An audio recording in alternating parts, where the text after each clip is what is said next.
Let's rank the top 30 running backs as of right now in fantasy football so you know exactly who you should be taking in drafts. And we'll start with Christian McCaffrey because here's the deal. We don't have to be cute here. Now, maybe you are a cute person. That's fine. Whoever says that's you, perfect. Nothing wrong with them. But Christian McCaffrey, this channel, we're not being cute. Right now, Christian McCaffrey is the running back one. There's not much to argue about. This fella is still just 27 years old, by the way. And let me remind you that last year, yeah, sure, he led the NFL in rushing yards, second in receiving yards. But the combination of this rushing and receiving right here, these two stats, was over 2,000 total yards. And now he remains in the same offense, just got a contract extension, has the same great coach and a nice quality team. And now in 27 regular season games with the 49ers, McCaffrey is averaging 118 yards, 23.5 fantasy points per game on 20 touches per game. And no other running back has averaged 23.5 fantasy points or more over that stretch of games since 2019 to 2020 when McCaffrey did it himself again. Now, in my opinion, this is where the real debate starts to begin at the running back 2 and 3 spot. Me personally, it's Breece Hall and then Bijan Robinson for me, but I can see why a lot of people right now are pushing Bijan Robinson to the running back 2 in drafts and maybe even the running back 1. And look, this is happening for a few reasons. The first reason is Bijan himself came out and said that the team wants to use him like Christian McCaffrey, and then his head coach backed him up and said, get the ball into Bijan's hands as much as we can in ideal situations, as much as you possibly can. He also said, yeah, kind of similar to Christian McCaffrey. Now that news is great, but it really hasn't changed much for us. We were already drafting as Bijan Robinson as like a top 5 pick in fantasy. The fact that they want to use him a lot, we already expected. Now, another reason why Bijan is rising a little bit over Breece Hall right now in drafts, or some people are preferring him, is because of this right here. Breece Hall has a clear backup running back, and it's Braylon Allen, who already looks to be the top backup running back in camp. Look, this is a guy you can see right here. He always had the ability to pass protect. He's a massive young player, a 4th round pick out of Wisconsin in college, but he's also flashed as a receiver, which he didn't get a lot of chances to do in college. That's just kind of how Wisconsin uses their running backs. So now there's just athletic, monster, productive back from college who's a real, maybe not a super threat to Breece Hall, but at least he's becoming the clear RB2. But then I would say, well, Tyler Algier is still in Atlanta, and Tyler Algier had 1,000 yards as a rookie, and then last year he was used just as much snaps-wise as Bijan Robinson. Sure, maybe part of that was Arthur Smith, but Algier is talented too. So I personally think you're splitting hairs between these two players, but I'm going to be taking Bijan Robinson, who had 93 yards per game last season, despite coming off of a torn ACL, and not having Aaron Rodgers, and playing in a bottom 5 run-blocking team, and not to mention, the final 10 games of the year, he was averaging over 100 yards per game. And now Aaron Rodgers will return, and the offensive line has taken a huge step forward. Sure, they got rid of Mekhi Becton and Laken Tomlinson. I'm not really too concerned about that. They drafted a first-round tackle, Olu Fushanu, great pick right there, top 10 pick. Then they get John Simpson, a guard. Now he's going to probably start for this team from the Bengals. They get Tyron Smith, going to start as well as long as he's healthy, and trade for Morgan Moses to get back onto the team. I need to take a sip of coffee. The man can't even talk right now. But he was on the team a couple years ago. He was good. Then he kind of left. Now they got him back. So those are a couple of reasons I like Breece Hall more. We actually just seen him have that ability in the breakout year last year despite coming off injury. But that does not mean that Bijan Robinson is not a great pick. And if you want to take him as the 1st or 2nd overall running back, just be my guest. Because he does have an upgraded offense this year. Arthur Smith is no longer there. The offensive coordinator is Zach Robinson from the Rams. This team should be more efficient. They have Kirk Cousins on their center as well. And I completely agree with the sentiment that Arthur Smith used his players weird last year, but I also can say that I think he could be a good offensive coordinator now that he's not a head coach anymore with the Steelers this year. But that said, he only gave Bijan Robinson, their top 5 overall pick last year in the draft, one of the best prospects we've ever seen at the running back position, only gave this dude 12 carries per game, despite him ranking top 10 in yards per touch as a rookie and then doing every single thing he did in college in the NFL his rookie year. Bijan ranked 7th in broken tackles, 15th in breakaway runs, and had the 3rd most running back targets. And now his opportunity share should go up. Like I said, he split the backfield basically evenly with Tyler Algier last year and some other running backs at times. He only saw 52% of the opportunities. That is for a running back, your targets and your carries. Meanwhile, guys like Breece Hall were seeing 70% or more. Guys like, Saquon Barkley, Kyron Williams are seeing 75, 80% or more. So I'm expecting some of the coach speak that's in Atlanta right now to actually come true. For Bijan to see more of an opportunity share. He just has to. He's that talented of a player. He has to average more than 12 carries per game, and that's why he's a top 3 back. Now, a lot of people would stop there for their tier 1 running backs, but I'm adding one more guy in there because I think he's going underrated, and that is Jonathan Taylor, who is going overlooked, and I do believe if he's in my tier 1, I think he has the ability to finish as the running back 1 overall. Because he started 2023 last year in the PUP list because of an injury in camp and then kind of some contract issues, but when he actually got going, he averaged 19 touches per game and 90 yards per game. And this is despite, you can see right here on Player Profiler, his injuries last year, him battling basically right when he got back, ankle soreness from the injury that he had in camp, and then he has a torn thumb ligament, which keeps him out for 3 games and on the injury report for 4 weeks. So like 5 to 6 weeks of the season, this dude's on the injury report last year, even after coming back. And he had to play in an offense that had Gardner Minshew and struggled to get to the red zone because Minshew was like number 3 in the NFL in turnover-worthy plays. But now he gets Anthony Richardson, Stevenson back, still has his great coach heading into year 2 in Shane Steichen, and look at his backfield competition. Zach Moss is gone. He's now the running back 1 on the Bengals, and this is his main competition. Right now in camp, it seems like a battle between Evan Hull,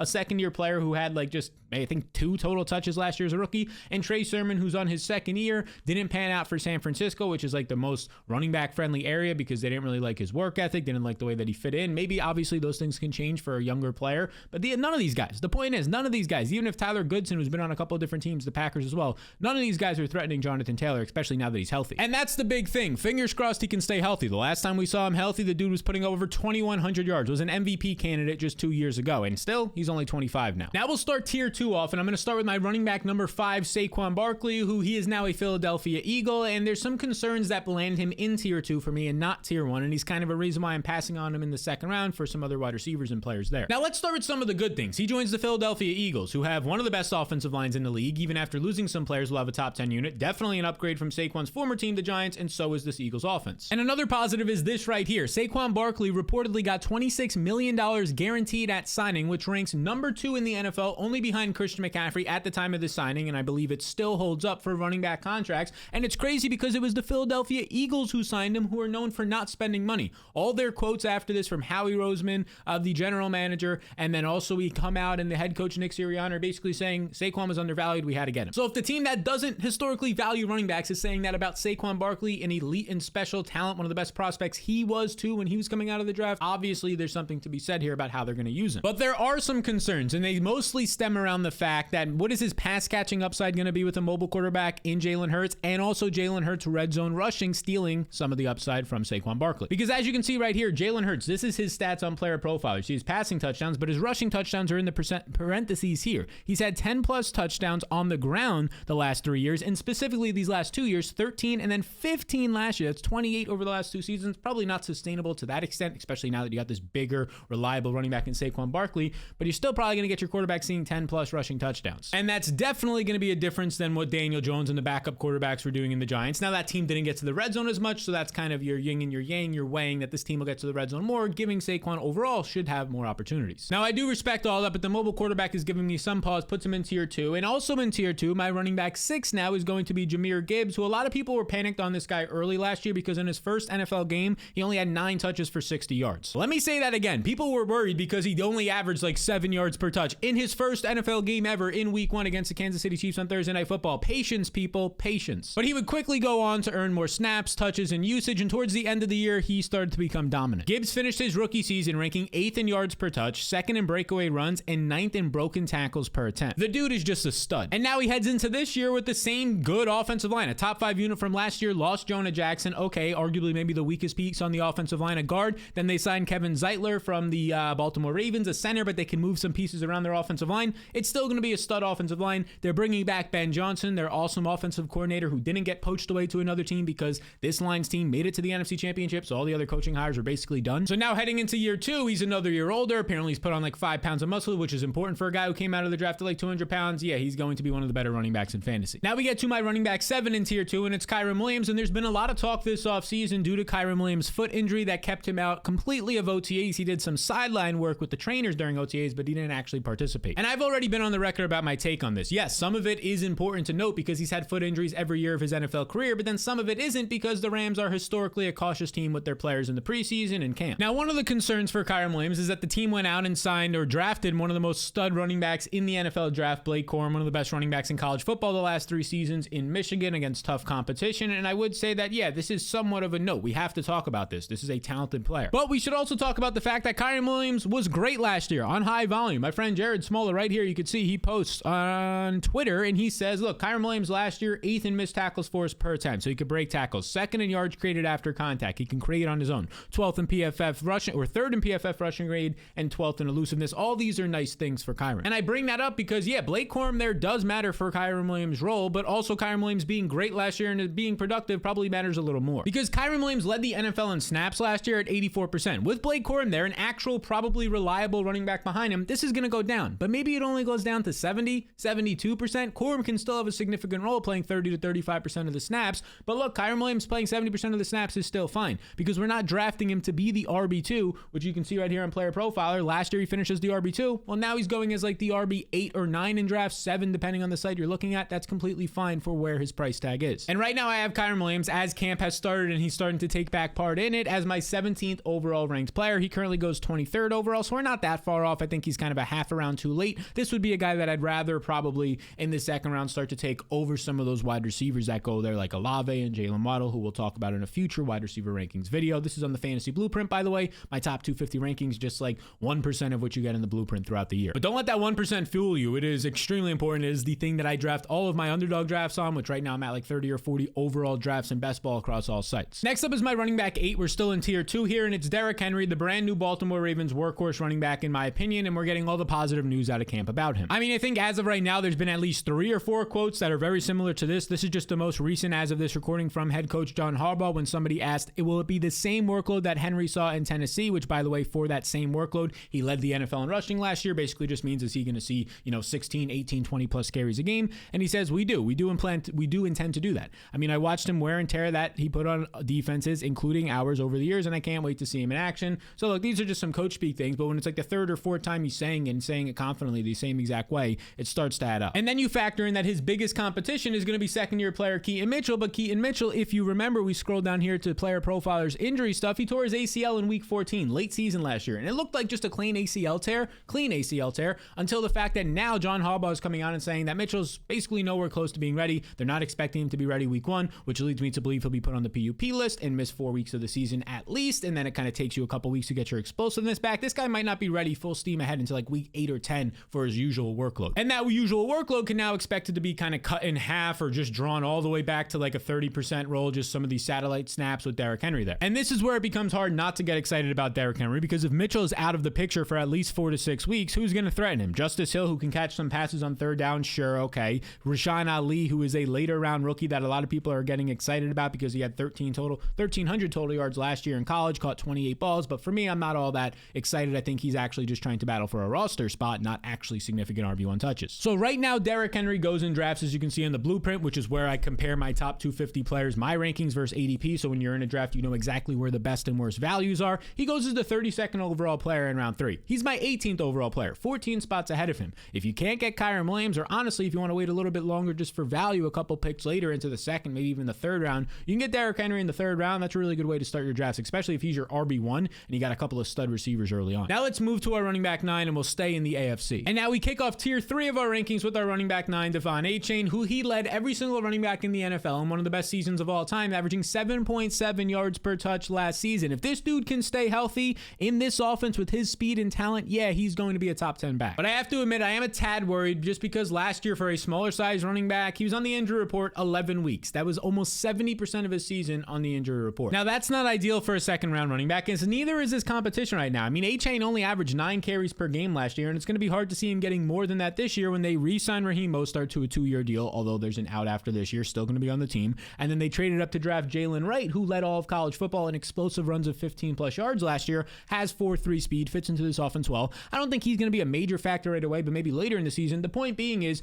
I don't see where Devon Achane is going to be seeing 12 to 14 touches, so he has to keep up that historic efficiency of 6+ yards per touch per season, which we've really never seen all that many guys be able to do that consistently year after year. Maybe 5 yards per touch like your Austin Eckler's and Aaron Jones, 6+, 7+ like Achane did last year, kind of hard to see. Just to kind of show you both how good he was last year and how hard that is going to be to remain, he only had 10 or more carries in 36% of his games last season. We stay in tier 3 now with my running back 10. It's Travis Etienne, who's had somewhat of a quieter offseason. Really, the only time that we've seen him being talked about is when his coach Doug Peterson is talking about the backup running back. Now, Peterson has said he wants to give Tank Bigsby, the second-year running back, more touches this year, but it's not just because like, oh, Travis Etienne isn't good. No, he actually just wants to take a workload off of Etienne, who was averaging 20 opportunities per game last year. And look, I think this makes sense. Etienne last season was 6th in running back snaps, 6th in opportunity share out of nowhere after a rookie year where he was kind of splitting the backfield. This is a really big workload. If he just drops to like number 10, he's still going to be a quality back, maybe even keeps him healthier and fresher. And look, I'm not worried about Tank Bigsby because here's the deal. Last year, Tank Bigsby averages 2.6 yards per carry. He only had 4 targets and dropped 3 of them. 4 targets, dropped 3 of them, and fumbled the ball twice on his very limited sample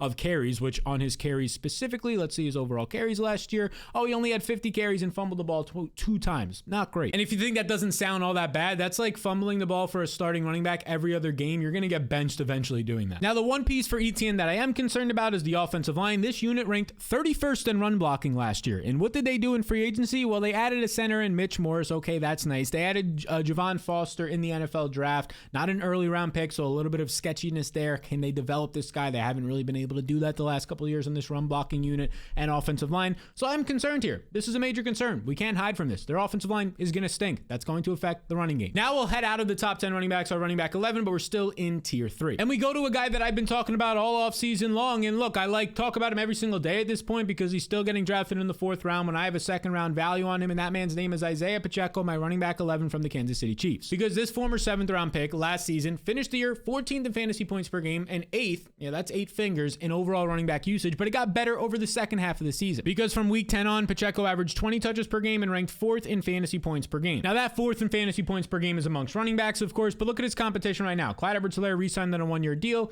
Keontae Ingram right here, he has 60 career carries. I'm not concerned about him. Not concerned about Reese Smith, who is coming over as a former rugby player, never played NFL.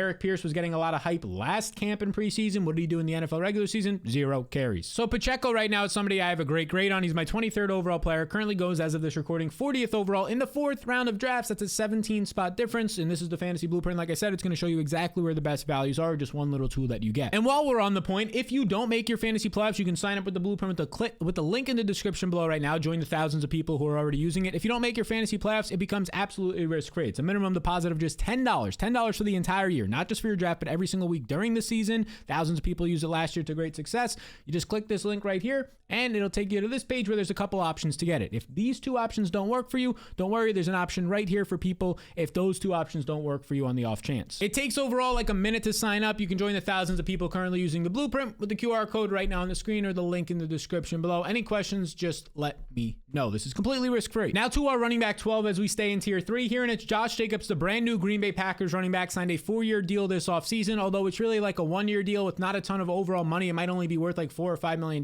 which isn't a lot at the end of the day. And that's leading a lot of people to believe in the 3rd round rookie the Packers drafted, Marshawn Lloyd, who has great size and speed and ability to break tackles. They're kind of gaining some hype right now that he could actually take significant work away from Jacobs. And look, I understand this. It's the preseason. It's OTAs. We're coming off of rookie camp, so a lot of people have rookie fever, if you want to call it that, and get all excited about these rookie running backs. A.J. Dillon's still there. They're not going to cut him. The contract's not significant enough for them to cut him. I know A.J. Dillon hasn't been great. Marshawn Lloyd should beat him out, but we say that a lot of times about rookies, and sometimes they don't. I just kind of want to put a little bit of cooling off on this because Josh Jacobs, to me, is still a talented running back. Is still just 26 years old. It's not like he's 28, 29, and this new rookie is coming in. This guy, we'll see what happens with Marshawn Lloyd, but this guy has been proven in the NFL. And now I personally believe a lot of people are taking this quote from Matt LaFleur out of context, meaning they're not looking at the whole quote. He basically said about his running backs, typically we like to platoon those guys, whether it's giving 2 or 3 guys some usage. We know this. He did this in Tennessee with Derrick Henry in their backfield of different guys, Dion Lewis at times. He did this with the Packers as well with Aaron Jones and A.J. Dillon over the years. But here's the thing that people forgot to miss. He started out before saying that by thinking that I do think Josh Jacobs, he said, is very capable of being a high volume feature back where he's getting the bulk of the carries, but we'll see how it plays out. He's also touched this offseason on Jacobs being able to catch the ball. So when people leave out that context, he started out by saying this dude's a workhorse back, but yeah, we also like to get other guys involved, right? It wasn't just, oh, we like to use multiple guys. And some people will say Jacobs stunk last year, and I'd agree with you, but look at this right here. According to Player Profile, he led the NFL with an average of 7.2 defenders in the box. There's 11 guys on defense. On average, when Jacobs ran the ball, 7.2 defenders were in the box. That's stacked fronts because they weren't scared of the quarterback, Aiden O'Connell or Jimmy G, but it's not going to be the case this year with Jordan Love in this Packers offense. And maybe I shouldn't be as definite in saying it's not going to be the case, but it's unlikely to be the case. We saw last year Jordan Love was good to great, and assuming that he continues to be like that or even just average, it'll be a better situation for Jacobs. Now let's start off tier 4 with my running back 13, and it's James Cook, who was one of the most efficient running backs in all of football last year, averaging 5.6 yards per touch. And in the postseason, this dude was leaned on, seeing 22 touches a game. And he had one of the best stretches we've seen in fantasy football in quite some time last year from weeks 10 to 15.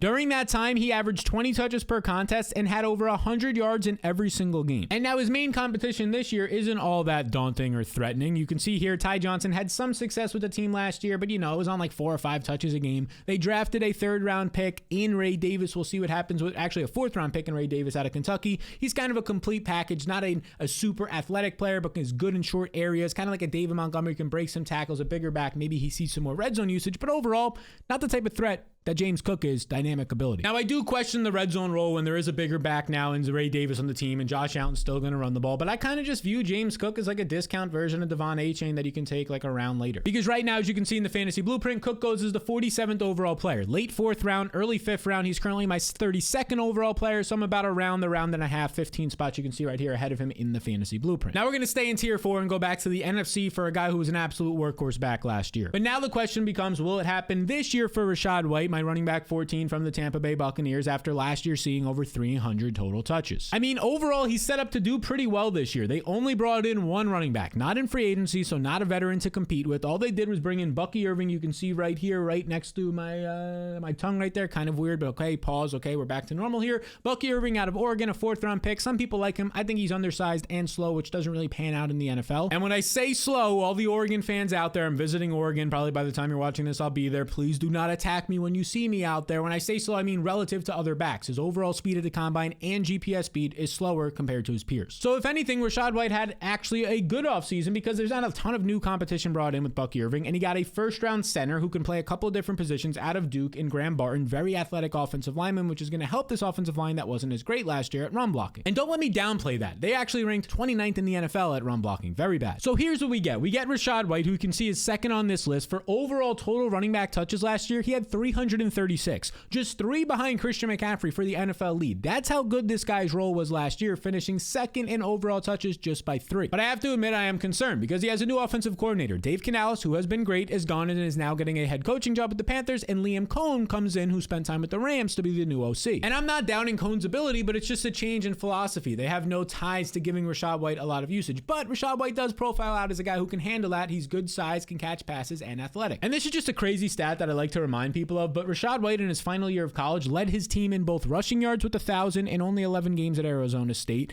and then also receiving yards with 456 in that season, had like 1,500 total yards, was an absolute monster, catching over 40 passes. So I do think Rachaad White is still a fine pick if you're getting him at a value in like the 4th or 5th or 6th round, depending on your league size. But a guy who is rising for me and maybe will even overpass Rachaad White and James Cook and maybe find himself in tier 3 is Joe Mixon, the veteran who right now at his current cost in drafts, I really like him, and here's why. For starters, you just know what you're getting out of Mixon over the past years. Now, past performance isn't indicative of future returns like they say in the stock market, but look at this for Mixon. The veteran is reliable. Top 12 finishes in 4 straight seasons. Just scroll a little bit more. Okay, a 19th place finish and a 9th place finish. This guy has always been able to get you there, whether it's touchdowns, rushing efficiency, or ability to catch the ball. And now he joins an offense as he's now a member of the Texans, who not only traded for him, but then instantly signed him to a decent 3-year contract, showing their commitment and interest in getting him on the team. He's on another good offense. Where there's not a lot of competition, his biggest competition being Dameon Pierce, who couldn't even average 3 yards per carry last year in his 2nd season. For a guy who's supposed to be this broken tackles knight or monster, he really wasn't that last year. Got beat out by Devin Singletary.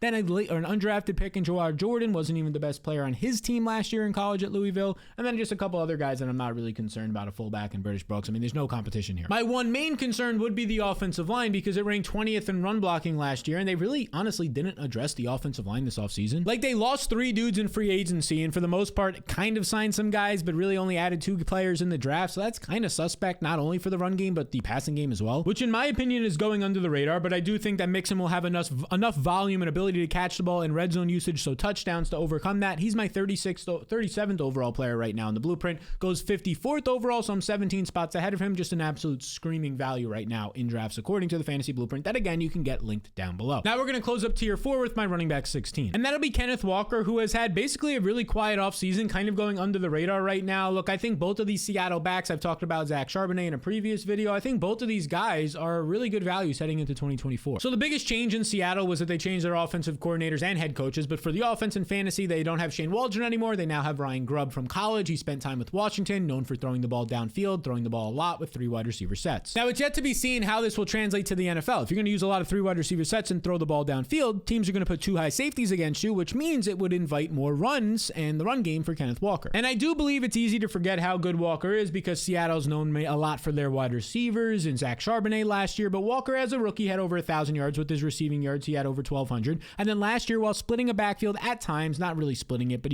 giving more carries away to Zach Charbonnet than the previous year's backs, had 900 rushing yards, 250 receiving yards. So that's one thing that went up. He was better after the catch, but each year he's averaged over 1,200 yards. And each year he's been a top 20 running back. So yes, I do think Zach Charbonnet, he's going to also be a potential breakout player like we've talked about in previous videos. videos, but that doesn't have to come at the expense of Kenneth Walker, because it's based on where they both go in drafts right now. And Kenneth Walker, this is still going to be his backfield. I mean, this guy last year was second in broken tackles per touch. I expect him to still see 14 to 15 to 16 carries per game, but that doesn't mean Charbonnet can't come alive in the passing game with this new pass-first offense, and he can also get there to pay off his ADP, and maybe he can push towards a top 30 finish. Now we start tier 5 with my running back 17, and it starts with Alvin Kamara, who I can't decide for 2024 whether I think that he is somebody I want to go back to or not. Because on one hand, he's dropping in efficiency in back-to-back seasons and is now 29 years old. But on the other hand, he was the running back 3 in fantasy last year because he had 87 targets, just a bunch of check down passes from Derek Carr, number 2 in the NFL. And the Saints are basically bringing back the exact same pass catching core, and the only thing that changed is going to be the fact that they have a new offensive coordinator in Clint Kubiak, which maybe Kubiak coming over from the San Francisco 49ers means a lot of zone outside running schemes, the Shanahan system, and that could benefit second-year player Kendre Miller, who's just younger, more explosive, and faster right now than the other running backs, Jamal Williams and Alvin Kamara, are on this team. That's where the issue can come in for Kamara, who hasn't shown the ability to run the ball efficiently the past 2 seasons. So right now, Alvin Kamara is a 5th-round pick. He goes 57th overall. He's my 51st overall player. He's kind of like a slight value in the blueprint, but I would just rather wait 1 or 2 or 3 more rounds, and we'll talk about those guys shortly, and just take those guys, and in this range instead, look for an elite quarterback like an Anthony Richardson, look for an elite tight end, maybe a Dalton Kincaid or a wide receiver. Now let's go to my running back 18, and we're going to go to a veteran player who's on a new team. That's kind of the theme of this tier 5, is a lot of veteran aging players. And that man's name is Aaron Jones, the newest member of the Minnesota Vikings. Let me just say this. If Aaron Jones stays healthy this year, he is going to smash his ADP as a 6th-round pick, because Jones was still good last year in some departments. He averaged over 5 yards per touch, but there were parts of his game that took a major step back. He did struggle to break tackles, ranking 30th in that department, and ranked just 38th in explosive runs, which was a clear step back from previous seasons. And then the other concerns are that he's on a brand new team that doesn't have an established quarterback. He's now turning 30 years old this year and has a dynamic young running back behind him in Ty Chandler. And now, similar to Zach Charbonnet and Kenneth Walker, I think both these guys can coexist. I think they can both pay off their ADP in drafts. Doesn't mean I want to draft both of them, but I do think that Ty Chandler going so late can pay that off. But I think Ty Chandler can also push Jones, the aging back, for like a 50-50 split. I don't think that Aaron Jones is locked in anyways. I mean, he got a decent contract, but it's only 1 year to be like this 70% snap guy. He's never been that in his career. And also, there are health concerns. Missed 6 games last year, was on the injury report for 10 plus games as well. So Jones at running back 18 right now. For me, if he stays healthy, that's the risk you're taking. An okay pick. Now, my running back 19 might feel gross, and it's Najee Harris. This is to close out this veteran tier, right? These aging backs, although he's a little bit younger. And look, I bet you didn't know that he was kind of sneaky good last year. Najee was 9th in total touches and finished 12th in broken tackles and 4th in breakaway runs, despite seeing the 10th most stacked boxes. So there was a lot of guys in the box, and he was still putting up production. He's never missed a game in his NFL career. And now Arthur Smith is his offensive coordinator. Roll your eyes if you want, but when Arthur Smith was an offensive coordinator with the Titans, he led a great offense that had great running backs, a top 5 wide receiver in A.J. Brown. And here's what Arthur Smith said. He said, we're going to run 1,100 plays, 550 of them are going to be carries, meaning that that's a 50% run rate, which the Steelers led the NFL last year with the 50% run rate. This helps this team. And so does the fact that they drafted a couple of offensive linemen, didn't really bring any running back threats. And now here's the deal. They didn't pick up Najee Harris's 50 option, which is like the only downside for Najee entering the year, but I don't know what to make of it. Is it a downside? Because I really think you could twist it either way. It's an upside because now they have no use for him after this year, load him up with carries, or it's a downside because they didn't want to commit to him. They'll give Warren more touches. You could probably tell yourself either side of the story, which for me just means that it doesn't really mean anything. Najee goes to the 70th overall player right now. I'm around ahead of him on drafts. He's my 58th overall player,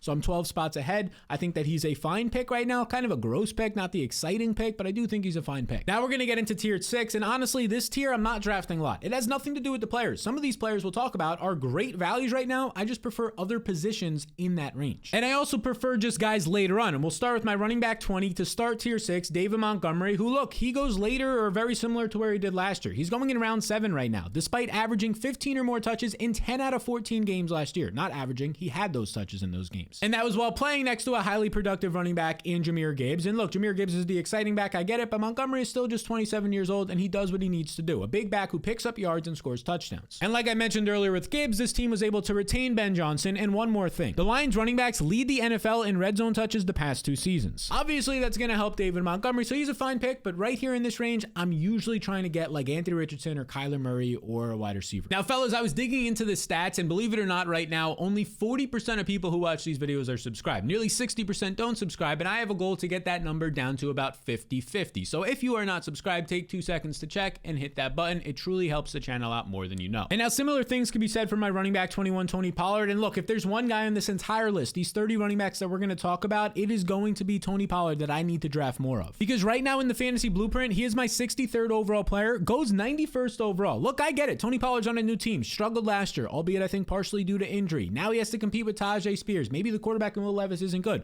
91st overall is extremely late, though, in my opinion, still, for how good of this guy has been for most of his career. I'm 28 spots ahead of him. I need to be drafting more of him. Look, he's fallen enough in drafts on an improved team that I'm willing to take more chances. They have a new center in Lloyd Cushenberry. They drafted J.C. Latham, a tackle, at a top 10 pick. So the offensive line is improving. There's no longer Derrick Henry there. Their wide receivers are improving, getting Calvin Ridley. They also recently signed Tyler Boyd. They have, we know, DeAndre Hopkins there. So this team might be good as long as Will Levis is decent. Now, that is the risk that you are going to have to determine. Is this enough to make Will Levis good or not? They have a new offensive coach, a new coach as well. I think it's enough to make this offense good, to doable, but Will Levis can really bring that all down. That's the risk you take. Now, the next player in tier 6 for me is going to be Ramondre Stevenson, who, look, I'm being honest, I'm just really not getting him. I'm preferring other positions. I'm preferring other running backs overall right now, but I would say Ramondre Stevenson had a couple of beneficial things happen to him this offseason. You can see my tweet right here. If you're not following me, be sure to do so. Join the 170,000 or so people who do it. I put out a bunch of information over there. And there's a new offensive coordinator and head coach, Gerard Mayo's with the program, and Alex Van Pelt comes over. And here's the deal. Van Pelt's offenses have ranked top 10 in rushing the majority of his career. He spent some time with the Browns as well. So you can expect the Patriots, who were top 10 in pass rate last season for some reason, under Mac Jones out there and Bailey Zappi and all these other quarterbacks. I think that this change is going to benefit Ramondre Stevenson the most because they're going to become a run-first team. But the downsides are that he actually has more competition. It's not the older Ezekiel Elliott. It's Antonio Gibson, who is a younger back, a more explosive back than Ramondre, and probably the better pass catcher since Antonio Gibson has experience in college as a wide receiver. Now, Ramondre dealt with a high ankle sprain and a bruise last year, so maybe that's why he struggled last season and he had a bad offense. But here's the thing. I don't think that bad offense is about to change. Because yes, they did a lot, the Patriots, to kind of get younger and get a lot more rookies. They drafted Drake May with a top 5 overall pick. They got a 2nd-round receiver and then a 4th-round receiver who I actually like these guys in Jalen Polk and Javon Baker, but they're a young team. They're rookies. It might be Jacoby Brissett to start the season. I'm not really seeing this team as, oh, this is amazing. Their biggest wide receiver signing was KJ Osborne. Like, are we getting pumped up here for this team? Probably not. So I prefer to just wait on the running back position at this point in draft, specifically for this next guy. And that'll be my running back 23, and that is Jaylen Warren, because look, the Steelers really didn't add any competition for Warren. It's just the same as last year with Najee Harris. In fact, the team only signed Cordell Patterson, but probably mostly to be a special teams returner for this new special teams rules, is the hints that we've gotten out of camp. And then the only other thing they did was get a 1st-round guard in Troy Fatanu, a 2nd-round center in Zach Frazier. Increased and improved their offensive line that was already quality last year. And like I mentioned earlier, new offensive coordinator Arthur Smith is there, who last year with the Falcons led the NFL in running the ball when trailing by 7 or more points. This is going to benefit this backfield. And sure, Najee Harris is still on this team, and I get it. Najee Harris hasn't missed a game in the last 2 seasons, but now he is getting, or actually never in 3 seasons, now he's getting a little bit older. Maybe you see him miss a game or 2, which if he missed like 2 or 3 games this year, which most aging running backs do, then Jaylen Warren just automatically becomes like this top 12 running back for those weeks, which gives him a good chance to finish that alone, plus his role that he already had last year as a top 24 back. On to my running back 24, to rookie Jonathan Brooks, who the Panthers traded up for in the 2nd round, giving away 2 additional picks in the 5th round to get him. And I think he's a true 3-down back because of his size, speed, vision, pass protection, pass catching ability, you name it. The only reason he's not going earlier, in my opinion, is because he tore his ACL in November, a late season injury, although he is on pace not to be ready for training camp, but partially could be ready for a part of that training camp, but definitely ready by August is what everything is saying right now. And as of right now, his main competition is Chuba Hubbard, who I actually believe is a quality back, had a 2,000-yard rushing season in college, a very fast running back, but this is the final year of his deal. I don't think he's in the future plans. Maybe that doesn't mean anything. Maybe it does, but everything that they're saying right now and their actions by trading up and all this stuff coming out in camp by their head coach, Dave Canales, is that Jonathan Brooks is the guy that they're looking at to lead this backfield. And traditionally, this would be a gross team to want to go after, but it is an improving team with the new offensive coordinator, with Brooks himself, and then they get 2 offensive linemen in Damian Lewis and Robert Hunt, and even Josh Neiman, a tackle out there. They get a couple of wide receivers in Deontay Johnson and Xavier Legette. So we're hoping the offense, they're giving, similar to the Tennessee with Will Levis, they're giving Bryce Young everything this 2nd-year quarterback could need to succeed. Now we're going to go to my running back 25, and honestly, this guy is moving up my rankings quick, because everything coming out about Zamir White, my running back 25 right now, only continues to get better and look more positive by the day. His offensive coordinator recently said that he's a different cat. That speed not many guys have, and again, paired with that size that he has, which we saw in college, the speed and size combination, for sure, we're going to take off, or he's going to take off when we get to training camp, and then you can only imagine once the season starts. And right now, he has no competition with Josh Jacobs gone. You're looking at like a 30-year-old Amir Abdullah, Alexander Madison, who stunk last year, lost his job to Ty Chandler, even lost his job at times to Cam Akers when he was healthy, a 6th-round rookie in Dylan Lobb. There's no competition here. For a guy in Zamir White, who in college was great, but 2 knee injuries led to him falling later on in the NFL draft a couple years back, but when he had the chance to start last year, he produced. He averaged 23 touches and 114 yards per game and 4 starts last season. And expect head coach Antonio Pierce, who wants to win the old school way with defense and running the ball, to absolutely ride, Zamir White this season. Now we'll head into tier 7, my running back 26, and this guy's dropping for me because I believe a lot in the rookie running back behind him is James Conner. I like Trey Benson, the second round rookie right now, which is making James Conner fall. And look, as Jared Smola points out here, don't get it twisted. James Conner was good last year. 5th in PFF rushing grade, 4th in next gen stats, rushing yards over expectation, 4th in rushing yards per game. Towards the end of the season, look at this one. Week 13 on, the number 1 running back. All this stuff is good. But Conner is also 29 years old now, often on the injury report. I mean, the guy's averaged 4 missed games per year. Which takes us to my running back 27, which is DeAndre Swift, who is the first running back signed in free agency to a rather large contract, more than you'd think, which shows his new team, the Bears, how much they like him. But my concern is that he's still in a 3-headed backfield. Second-year player Roschon Johnson, who knows how to pass, protect, and catch passes. Khalil Herbert, maybe the best overall runner on this team. And now DeAndre Swift, I think that investment and the urgency to get him makes him the running back 1 to start the year, but he's no longer behind a top 5 offensive line. How does that play out with the Bears now? That's my concern. My running back 28 is not a sexy pick in Devin Singletary, but he's the running back 1 right now for the New York Giants, and honestly, he's coming off of a career-high year in usage and is reunited with Brian Dable, who he was with the Bills for 3 years when Devin Singletary started his career averaging 1,000 yards per season. And then you look at the backfield competition, and yeah, Tyron Tracy's a 5th-round rookie who a lot of people, including myself, are excited about, but apparently Eric Gray, the second-year player, is winning, a former 5th-round pick,